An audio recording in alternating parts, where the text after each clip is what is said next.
I will ask Paul Moore, our first speaker, who starts very nicely, I think, with a very appropriate cartoon that fits very much the topics of the day, to come and talk to us about a very interesting research project they undertook with a lot of support from the AHRC, the Arts and Humanities Research Board, but also other bodies. He'll explain a little bit more about the combination.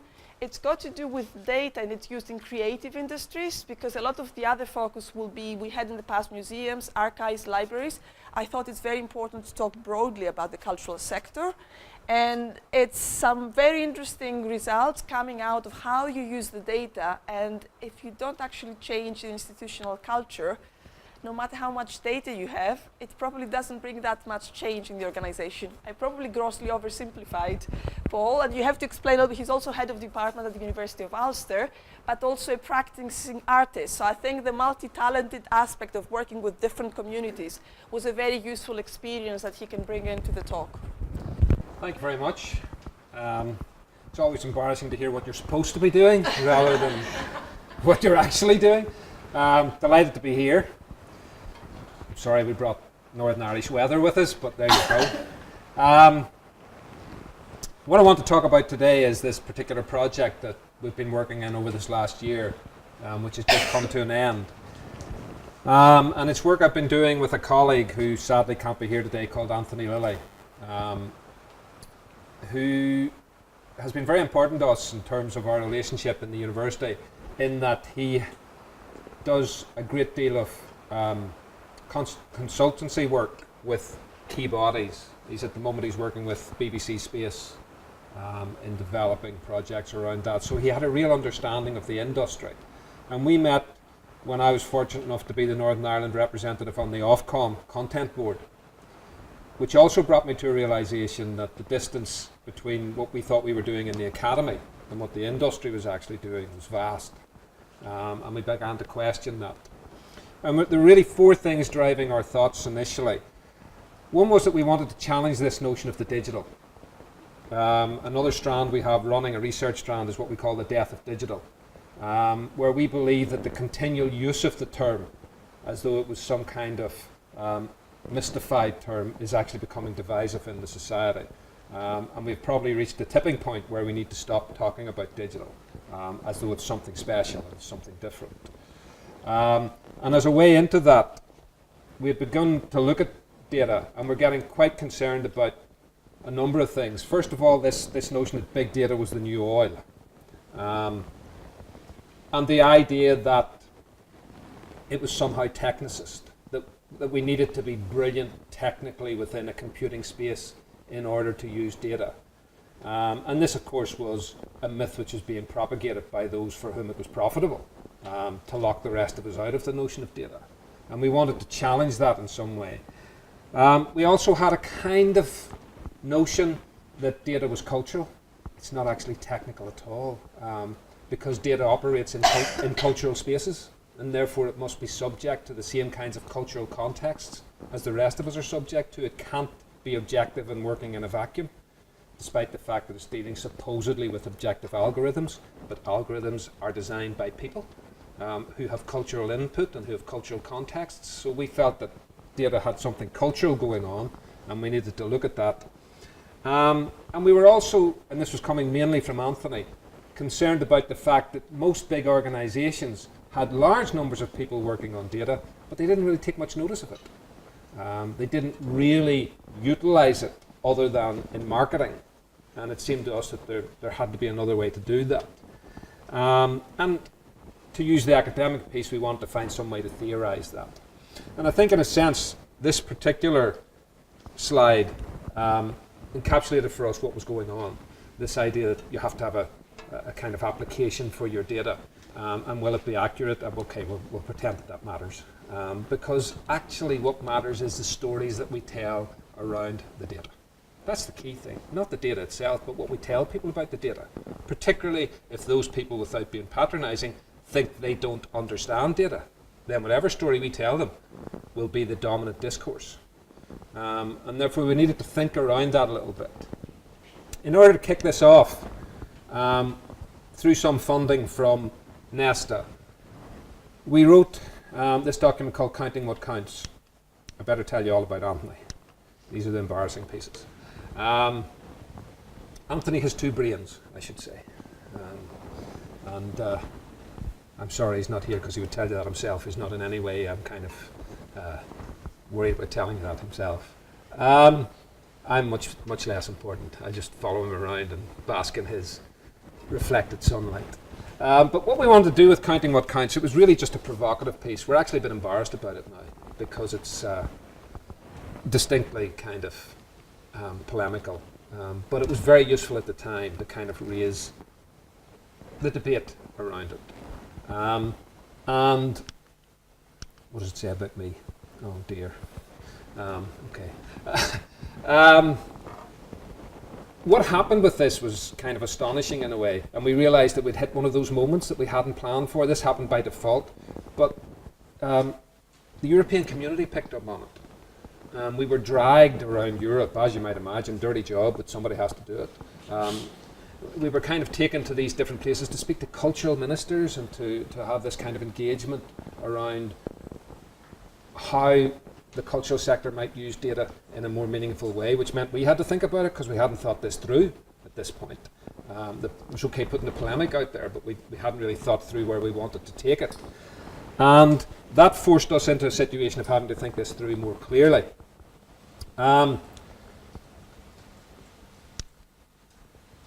It's based around Einstein's notion that everything that can be counted doesn't necessarily count, and everything that counts can't necessarily be counted. And that's become a kind of mantra for us. Everybody knows that quote, but I think it's particularly crucial within the arts space. We basically had 3 or 4 concepts that we were working with. We wanted to kind of create this data maturity spectrum that people could measure themselves against. So we had a kind of spectrum of data use. Where are you on this spectrum? That might tell you what you need to do. We obviously wanted to get an efficient use of data, think about the potential of big data, and try and direct organizations into thinking about, direct sounds a bit forceful, I don't mean direct in that sense, but guide, encourage organizations into thinking about making decisions around the data as well as other things. We don't do it as an institution. University of Ulster, Ulster University, does not do this. I'm not going to pretend we're good at it. We're not good at it in using the data in that sense, and that's the very reason why we're doing this. And we wanted to think about some practical steps that we might build around that. Nesta then came back and said, we need you to develop this into a bigger piece. And so, working with the audience agency, and these 3 major organisations who were very, very courageous in letting us through the door, I have to say, we developed something called the Arts Data Impact Project under Nesta's Research and Development Scheme, which is funded by Nesta, the Arts Council England, and the AHRC. They're very keen that we make sure we tell everybody that every time we talk about it. And it was almost 300k, 297k or whatever to do this project. So it was a serious piece of work, which we were delighted to get engaged in. It also made us think about what are we actually going to do here. And it was very interesting when we went to make the pitch about what we wanted to do, because I think there was a kind of knowledge in the room that we didn't really know what we were doing, but we just knew it was important. And I think Nesta were very courageous in letting us then do that and go forward. It was based around 2 ideas. First of all, we had a concept for what we called the data science in residence, data scientist in residence. And we kind of had this conviction that arts are different, actually. And if we're going to use data in the arts, we need to do something which isn't just around big data and about statistics. We needed to have more than that. And so we actually ended up appointing 2 data scientists in residence. One of whom, for example, was a dancer who had then gone and done a master's in data. At the time we poached her, she was working in the British Library with a huge data set there. And to cut a very long story short in that space, we think we have kind of shown that if you have someone working with arts data who has an understanding of cultural context, it's a very obvious thing to say, but actually it's become very important. That's a good thing. And so we think we have established the notion of a data scientist in residence who is coming from a kind of art space. And it's also hopefully going to be encouragement for more people coming from an arts background to move into the data space. The other piece was where we've thought this was hopefully more interesting. And we wanted to do an ethnographic analysis of the data, which we think has only been done a few times before. To actually go in and speak to the people using the data, and speak to the people who are being given the data, and see what they think about what was going on and what that might tell us about the culture of the organisations. Because we believe that data has to be used for cultural change. That's the crucial part within the arts. Cultural change within organisations, cultural change within segments and sectors, and perhaps cultural change generally, if we can get really pompous about it. But we believe that that's the real crucial piece, and in so doing, you give it cultural value. You create value for the data, rather than just a marketing piece around that. And this is the bit where Nesta were kind of going, okay, we don't really know what you're doing here. It was wonderful during the interview. One of the women on the panel, an academic from Scotland, I can't remember her name genuinely, but she was brilliant, because the only question she asked is, what is ethnography? And if you're all ready to go and do something at this interview, to be asked that question kind of brings you up short. But we must have said something right, because they went with us. I was also doing a little piece of work with an organisation in London called Sound and Music, around the same kind of thing, doing an ethnography with 11, 12 young avant-garde artists who were sponsored by them, just looking to see how data had changed the way in which they operate. And I'll just mention that because you can go onto their website and you'll see it there. The publication is there. It's called When Data Sings. And it just kind of shows how these things are changing. So, for example, these young musicians, almost to a person, 1 week in a month, sleep during the day and get up at night and do all their social networking at night so that they can get the American audience in order to get commissions coming in. So it has actually changed our conception of industrial time. That's what has happened there, that work around that social media data. So there are quite interesting things there which were feeding into the other piece. And basically what I did was go in and talk to as many people as possible. Basic ethnography, that was my background, my PhD. I did an ethnographic study of the Hells Angels and ran with them for 2 years. So that was my own background, kind of coming from that. The Hells Angels weren't as difficult as the Barbican and these other places. The Hells Angels were pussycats compared to going into this environment, trust me. So the idea was to kind of go in and see what we could find. And I very quickly want to try and take you through some of the findings we have from that. As you can imagine, I'm cutting a year's work into 20 minutes, so we're kind of going through this fairly quickly. And you'll forgive me for that, I hope. What we were convinced of was this graphic from 1970, and I make no apology for it being from 1970, because I'm not sure that it's been bettered since. And it shows what's referred to there by Herman as the cultural iceberg. And so you have these kind of formal, and the way we say things are done in organizations. Your goals, your technology, your structures, and all the policies and procedures, all the stuff we have. And then the real stuff is going on somewhere else in the iceberg. And the way we really get things done, beliefs, assumptions, perceptions, the way in which people operate. Nothing earth-shattering about this, but it was a kind of starting point for us. And what we wanted to get at, obviously, was the bottom part of the iceberg and how we might get at that. Eventually, what we arrived at was a thing that we wanted to call thick data. Now, there was a number of problems with this, not least in Northern Ireland. It might be the same in Scotland, because if you use the word thick in Northern Ireland, it means you're fairly stupid. And we didn't want people to think we were talking about stupid data. But it comes from Clifford Geertz, the great ethnographer, who talked about thick description. And this notion that you need, in some way, to detail in as much complexity as possible what you think is going on. And we wanted to find an alternative term for the art space other than big data. And so we arrived in this thing about thick data. What has been very gratifying about that is that while we were chastised a good deal in the early stages of using it, it has now become a thing.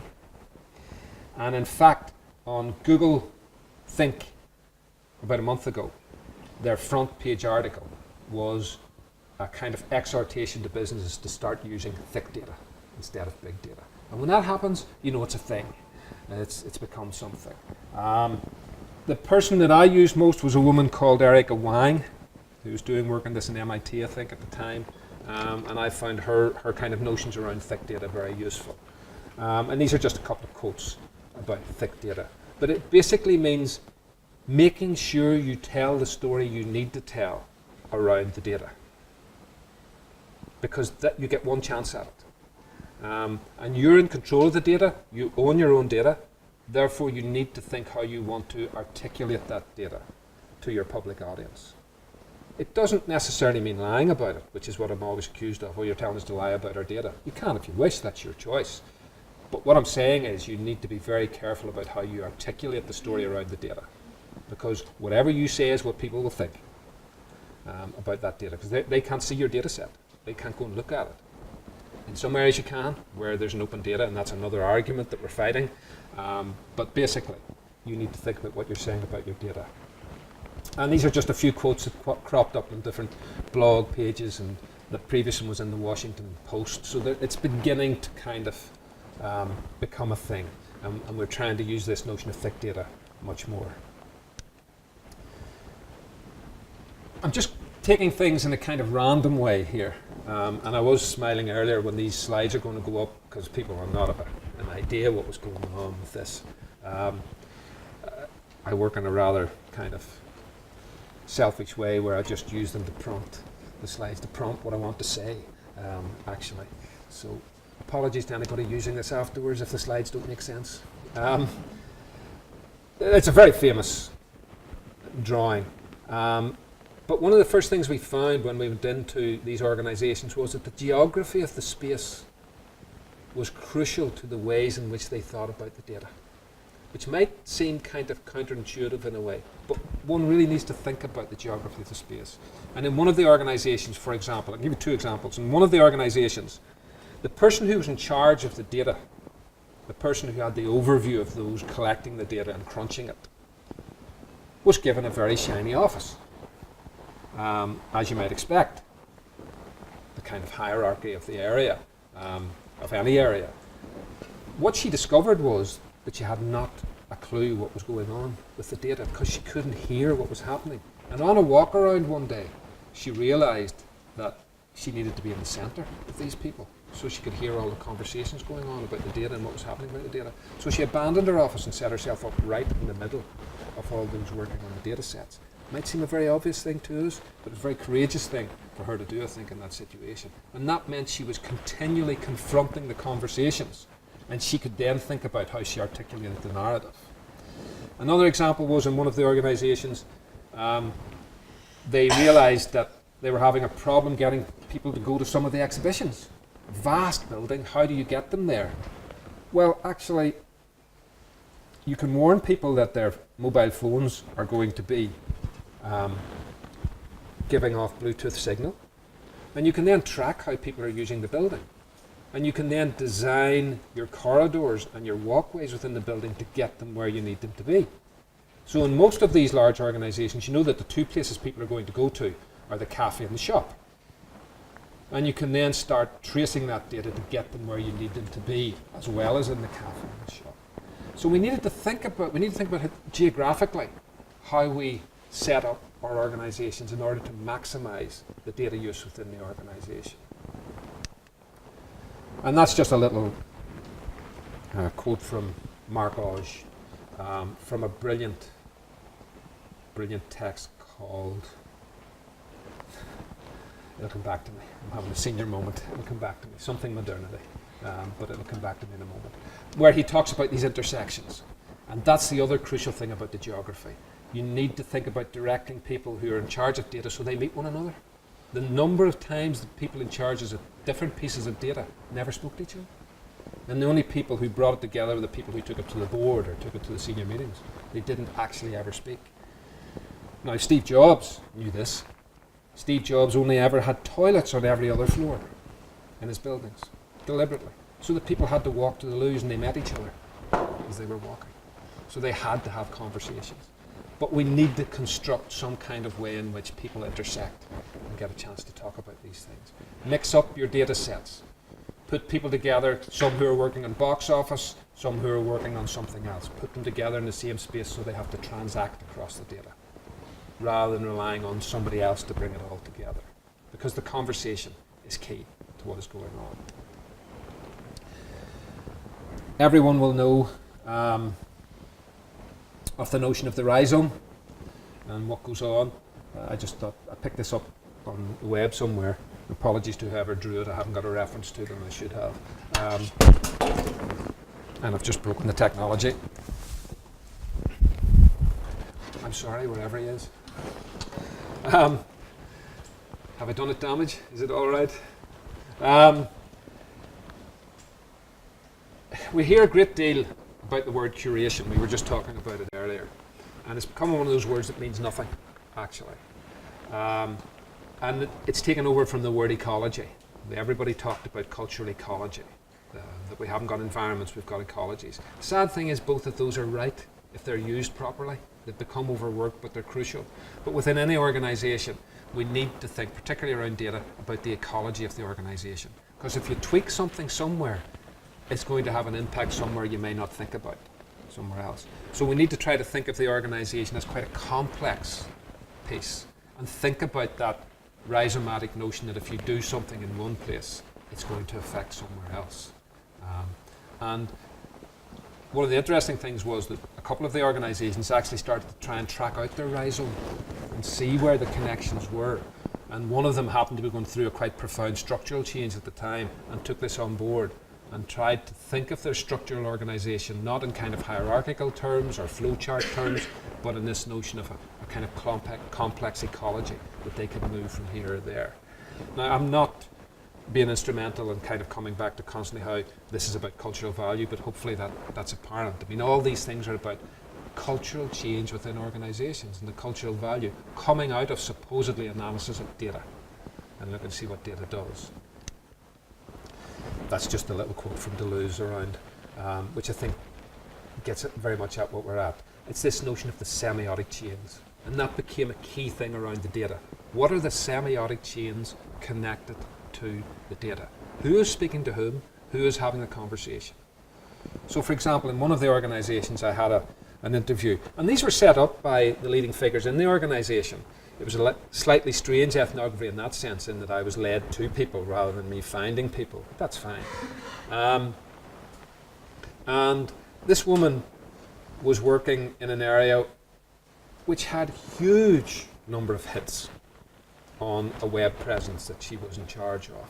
I mean, vast numbers of hits.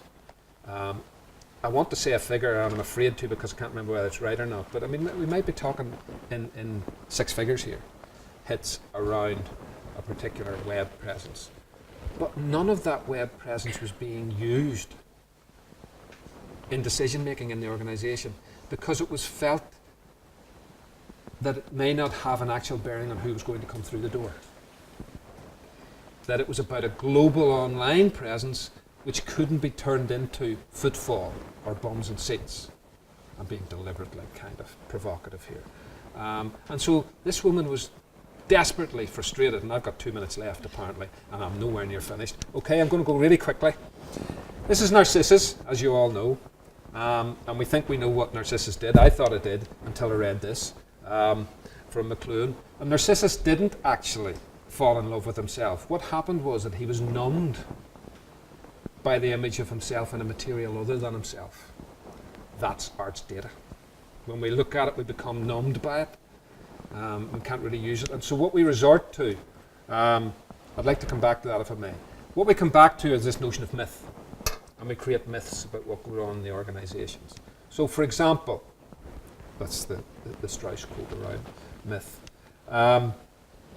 There are some other myths. This is taken from Jean Lanier's book, Who Owns the Future?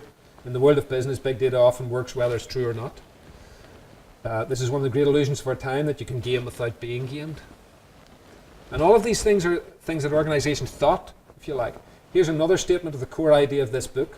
that data concerning people is best thought of as people in disguise, and they're usually up to something. I love that quote. And so we have to take that on board about the stories that we tell around the data and how we tell them. And there are a number of myths in organisations. One was what I call mind the gap. Cheesy, I know, but it's good, isn't it? In all of these organisations, major organisations, there was what I called the reverential gap. So those who were dealing with the data had to be reverential to those who were driving the artistic piece. Now, it's a generalisation. It was true of different scales in different places. But the art piece, and everybody's going to say this is right, the art piece had dominance. They controlled the discourse around what was going on. But that made it very difficult for the people who might have some data that shows that's not quite right, actually. So I might want to put on a piece by Brecht, the Threepenny Opera, and the data might be telling me that our core audience want Wagner. How do we resolve that? Generally speaking, the reference was given to the artistic piece, and we might say that's right, but it's a question we need to ask. It's a question we need to ponder, if you like. In all of these organisations, because someone was there who knew the data, they allowed that person to take over the data. And that person wasn't necessarily in a position where they could affect what happened at board level. So a pawn became a king, in actual fact, within the organisation. And that meant they controlled it. So I had conversations with some of these people who said, I can't help people because they don't come to me and ask me the right questions. Well, actually, maybe you need to tell them and help them to be able to ask those questions, rather than you just deciding they don't know what they're doing. Again, it's a generalisation, but I have to do that for the effect of this. There was also a thing that I call the intuition myth, where there was virtually always in these organisations someone who made decisions by intuition. And they could do that because they were experienced and been there for years, and it didn't matter about the data. We're paying X thousands of pounds to have data experts, but we'll make our decisions by intuition. So that might be around box office, or whatever. What I found was when I went to see these people, the first thing they did in the morning was devour the data. And then they went out and pretended that they made the decisions by intuition. Right? It's a good trick. We should all do it. I've started to try and do it myself now. But we need to challenge these myths. We need to say, no, data is allowing us to think about the cultural value within the organisations. Where does this go? And this is my last slide, I promise. There are a number of things we're trying to do around it. We're trying to produce policy documents. And a number of these have now been published on the Nesta website, thankfully. And we had a really, really lovely kind of 2-page piece in the latest AHRC document around cultural value, which is beginning to ask people to take these things seriously. We've had a number of publications. If you're interested in a much more detailed look at this, there's just been one published by Cultural Trends. It's online, which you can get access to. And it's coming out in hard copy in the Journal this month. We've started training, actually. I did 2 days training with major arts organisations in Northern Ireland, the really big players, around how they might start articulating the thick data stories around their data. Public presentations. By public presentations, I mean public presentations, not necessarily to academic audiences or whatever, but trying to get into other places. So we've been working in primary schools even about how they might use their data. In secondary schools, how they might use data for cultural change, not just for marketing. And the other piece that is taking us forward is, I'm absolutely convinced that the notion of cultural data is the latest phase in the debate started by Paul Willis and the Birmingham School in the 1970s around the notion of common culture and how we create a culture which is accessible and open to everyone. I'm developing some work around that. I'd be really interested to hear what people thought of it, but I'm convinced that the correct use of arts data and thick data will lead to a furthering of Willis's notion of common culture, which is absolutely key to this space. The breakdown between what people see as elite culture and the culture that the rest of us have, and how you engage a wider population in cultural value and cultural change. I have whizzed through that. There's a whole lot I've forgotten about. But I think I can take some questions, can I? Sure.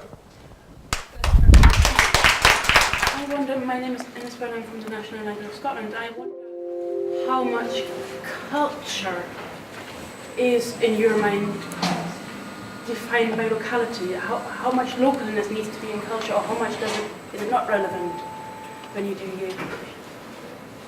I'm a very old man, and my definition of culture is grounded absolutely in Raymond Williams' notion of everyday lived experience. That's what culture is for me.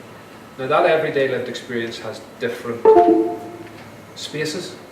So some of it is domestic, some of it is workplace, some of it is public space. So I think specific cultural contexts change, but the notion of culture I have is with a small c, and with this idea of our everyday lived experience. And within organisations, that means we need to be thinking very carefully about what we want, the story we want to tell around the data that we have. So you might find, for example, that, I'm trying to think of a specific example. Well, in one of the organisations that I was working with at the time, they had just had the spectacle of a theatre collapsing during a performance. You may remember it in London, where the theatre collapsed during the performance. What they did around that, and I thought it was incredibly brave, was they called in all the data people and they set up a war room. That's what they called it, in order to deal with the data fallout on Twitter and so on, in order to be able to control the narrative. And they did a very good job of that, actually.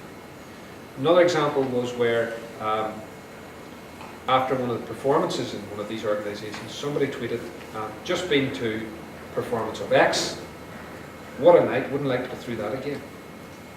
And there was horror. But actually it was very positive. What was meant was it was so moving and so strong that they couldn't bear to see. But there was total panic about how they were going to handle this treatment. And so organisations need to be thinking about how they handle that data and what story they need to tell. I'm not sure that answers your question. We have time for just one more quick question. Lucy? Yes. My name is Lucy Harland. I'm an interpretation consultant working in museums. And an interesting little thing about being able to move offices within a cultural organisation, obviously particularly museums many people work in room cupboards and underneath staircases. So presumably you look at organisational cultural dialogue necessarily rather than physically, because there is the IT people and they do have this virtual visitor population that the rest of the museum sometimes struggles to consider as real visitors. Yeah, I mean, I think, I didn't ponder on it there, but I think that Mark All's notion of intersection is the key. That you create even, in a very crude and instrumental way, walkways which bring people together in specific spaces, so they have to have that conversation. And you either do it informally or formally. I think formally doesn't work. Quite recently, I was looking at, we're an Apple training centre, an Apple approved training centre, and we went to Munich to the conference there. And in Apple buildings, no one's allowed to have a meeting in a room sitting down. And so you have that meeting on stairs. You're having a meeting on stairs, and people coming down will stop and join in with the meeting and kind of listen to what is going on. Now that might be going too far. We were getting cupcakes with the Apple sign on it. It was a bit worrying, you know. It's kind of, but there's something in that notion of intersection, and I think it's really crucial. The geography of a space is really crucial. And I even know, as from a head of school, the worst thing I can do is be in the office. I just need to be walking around, students tell me what's horrifically wrong. But there is something important about that, which was shown by that ethnography. People wanted to meet. You had people with different data sets who had never spoken to each other. And that can't be right in the notion of constructing a narrative.